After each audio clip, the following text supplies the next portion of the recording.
Hi, it's Elaine with MCPS Technology. Let's continue our exploration into Google Slides. Today we're going to look at features like inserting images and links and videos, and also animations and transitions to make your presentations more interesting. And we'll throw in a few more things along the way. So I'm back in my presentation on project-based learning.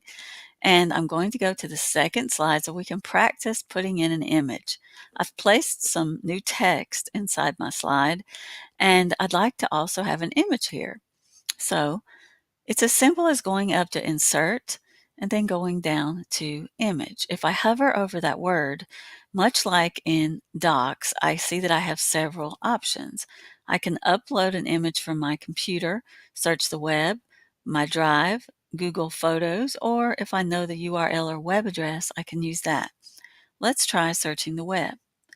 And that brings up a menu on the right side of my page where I can search. So if I just type in project-based learning, click enter, I'm going to get a whole bunch of images that I can choose from. I like this one. It's really as simple as clicking on it and then clicking insert. And it will come directly into my slide. And it may take just a moment depending on the speed of your internet connection. And it might come in really, really large. And that's okay because it's easy to adjust the size by simply going to the corner and pulling it down when you see this arrow. As you can see, my internet's going a little slow today. I'm going to pull this down, which will keep the aspect ratio. And then I'll simply hold my mouse down to move it wherever I want it on the slide. So that's the wonderful thing about this program is that it's super easy to manipulate objects inside a slide. So now I have an image and I'd really like to have a link as well. So I've added some text that I'd like to make into a link. So if I already know a URL of a place I want to go, then I can simply copy that address and then I can do this. So I highlight the words that I want to become the link and then I go up to insert and choose link. If I'm not quite sure where I want this link to go, I can actually search from this box also. So if I don't want to just paste my address, I can type project-based learning once again. And it's going to search for websites that have to do with project-based learning. Here's one from Edutopia, so I'll choose that one. And notice how it puts the address in the box and the text in the box. And I click apply, and then suddenly I have a link. If I hover or click it, it shows that it will be going to this Edutopia site. Just that easy. Wow. But my absolute favorite is the video. It's so easy. And if you've ever tried to insert a video in PowerPoint, it's a little bit difficult. In Slides, super easy. So I'm going to click on the next slide where I'd like my video to go. And again, if I already know the address to a video, like in YouTube, I can copy that address and then go to Insert and then go down to Video. So I could, paste that address here and then find it. But if I'm not sure, then I could type in, and you can see that I've recently typed in project-based learning. That's why it's here. And it's going to bring up all these suggestions. So here's one I've watched before, so I know it's really good. I click on it and click select. And just that easily, I'm going to insert a video into my slide. Again, I can move that anywhere I want on the slide. And there it is. It's ready to play. How cool is that? Pretty awesome, huh?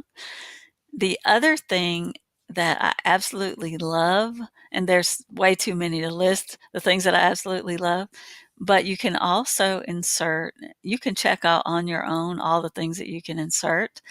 But look at this. If I have a chart in one of my Google Sheets that I would like to insert into this presentation, I can actually go down to here and click on chart from sheets. It's going to bring up all of my sheets that are in my drive. So I know this one has a chart. I'm going to click on it. It's going to import that chart. I'm going to say, yes, this is the chart I want by clicking on it. And check this out. I can even link it to a spreadsheet. Now, what that means, of course, you may have already guessed that when it's linked to the spreadsheet, when that data changes on my Google spreadsheet, this chart will change. It will update in real time because it's linked to the spreadsheet. That, my friend, will never happen in Microsoft PowerPoint. So that's pretty awesome. Can you tell I like this program? Okay, sorry. Let's move on to transitions. So to make your presentation a little bit more interesting, you may want to have transitions between your slides. There's a couple of ways to do that, but one of the easiest is to click right here on transition. So right now there's no transition. Looking at this menu on the side, if I click this down arrow, I can choose any kind of transition I want. How about sliding from the left? And I can choose the speed and I can apply it to all my slides if I want. And then I could play it if I wanted to, but I'll show you that in just a few moments. You can also add animations, and those kind of add movement to your slides and might make your information a little bit more interesting. So you have to click on something in order to do that. So in order for add animation to appear, you have to actually click on something. So if I highlight this text and I click on add animation, I got lots of choices. If I click this down arrow, let's pick something really kind of exciting like spin. So every time I click here, that information is going to spin, and I'm going to leave it between medium and fast. I can play it if I want so I can see what it looks like. Whoa, there you saw the transition. And if I click again, there's the spin. That's a little bit dramatic and probably not something that I would add. But check this out. Over here now you can see that I have a transition. This little symbol lets me know that transitions have been added. At any time, if I want to see what my presentation looks like, I can go to present, and that will show me what it looks like. Oh, okay. Now we're back in edit mode. Sorry about that. I was still in play mode. That's why it wouldn't present. So it's loading my presentation so that I can see what it's going to look like to other people so let's go. This is slide 2. So I'm going to go back to slide 1. I should have told it to start from the beginning, but here we go. I can advance my slides by clicking this arrow here, or I can simply click, oh, there's the spin again, or I can just click anywhere on my computer and the slides will advance. There we go. And to come out of presentation mode, I can simply click escape on my computer and then I'm back into edit mode.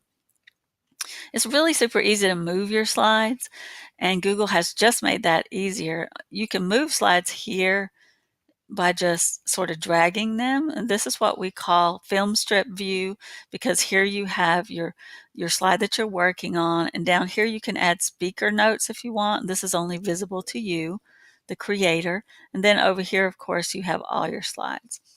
They've also added grid view, which shows you all your slides, and it makes it really easy to just drag them if you want to reposition them. So if you have a lot of slides, this is really, really helpful. So going back to film strip view and just really taking a moment to say there's so much more here that we're not covering in this video. So I hope that you will just come into this program and look at under all of these words, check out all the symbols and everything that this program can do, because it is massive. And then just play with it. You can't break Google. You're going to love it. I'll talk to you soon.